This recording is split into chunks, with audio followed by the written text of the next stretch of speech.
Chapitre 6. Le pardon n'est pas un sentiment. Ce chapitre est le plus court, mais rempli de sens. Donc prêtons attention. Il dit que le pardon n'est pas un sentiment. Si le pardon n'est donc pas un sentiment, alors c'est quoi le pardon? On parle de pardon lorsque quelqu'un a causé du tort à l'autre. Dans le chapitre précédent, nous avions dit que les disputes établissent des barrières entre l'homme et la femme dans le couple. Et pour que ces barrières tombent, il faut que l'offenseur présente des excuses à l'offensé et à son tour, l'offensé doit accorder son pardon à l'offenseur. Et c'est donc à la lumière des versets ou disons des saintes écritures bibliques que M. Gary Chapman parvient à comprendre que le pardon n'est pas un sentiment, mais c'est plutôt une décision. C'est une décision qu'on prend pour faire grâce et non pour réclamer justice. Donc on ne pardonne pas parce que celui qui nous a offensés mérite ou pas. C'est juste une grâce qu'on lui fait de rétablir avec lui la relation à nouveau. Mais en même temps, pardonner implique beaucoup de choses. Pardonner implique certaines vérités que nous devons savoir. La première vérité que Gary Chapman nous fait savoir, c'est que le pardon ne détruit pas les souvenirs. Donc, ce n'est pas parce que j'ai pardonné que j'ai oublié. D'ailleurs, selon les psychologues, notre psychisme est composé de deux domaines, le conscient et l'inconscient. Alors, le conscient permet d'appréhender les phénomènes que nous apercevons sur le moment. Et l'inconscient, quant à lui, conserve les expériences passées. Ça veut dire quoi? Actuellement, je suis assis pendant que je vous parle. C'est le conscient qui me permet de le savoir.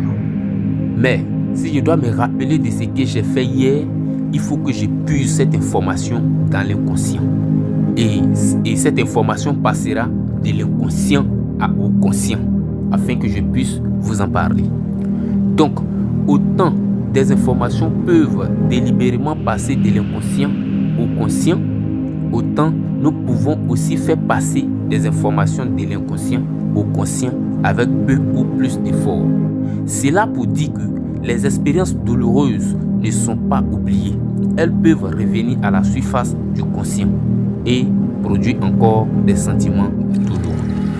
Pour ne pas donc toujours être à la domination de ces mauvais souvenirs, M. Gary Chapman nous invite à demander l'aide de Dieu dans notre couple avec la prière.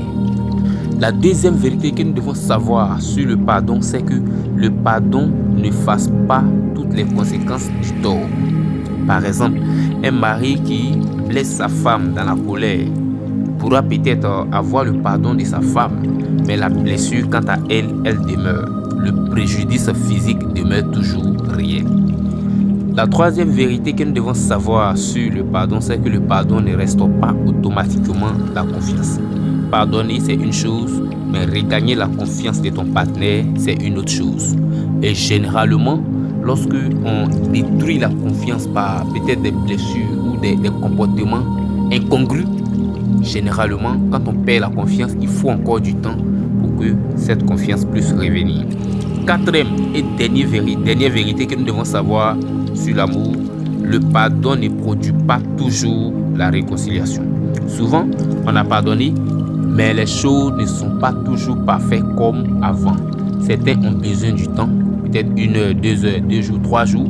Par contre, d'autres se remettent à des coachs pour pouvoir se faire conseiller. Alors, au thème de ce chapitre, nous devons comprendre qu'il n'y a pas de vie de couple digne de ce nom, sans excuses sincères et sans véritable pardon.